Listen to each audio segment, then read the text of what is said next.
We have new information after a tragedy at Saturday's St. Patrick's Day parade. The coroner identifying the woman killed after being pulled under a parade float as Joan Panuti. Yeah, family on social media writing that she was a mother. The news comes as investigators work to figure out what went wrong.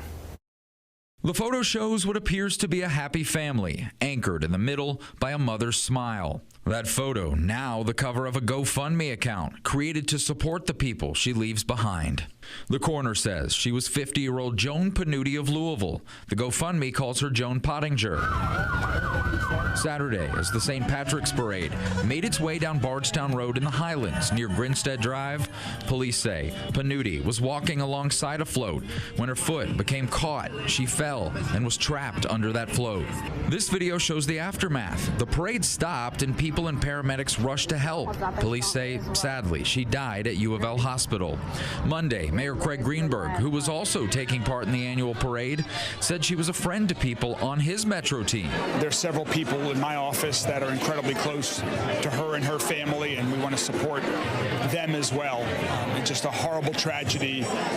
It's such a wonderful event. The mayor saying he couldn't confirm any additional details about what happened other than it appeared to be just a horrible accident. It was a horrible tragedy, and my thoughts and prayers go out to her entire family, and we're wishing them healing and support in the days ahead.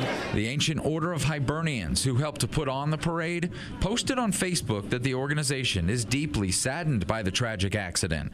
Monday, the organization shared the GoFundMe, writing, quote, "With the permission of the Pottinger family, we respectfully ask for donations to help support them during this most difficult time." So LMPD's traffic unit will lead the investigation. Of course, we will bring you updates as soon as they are released.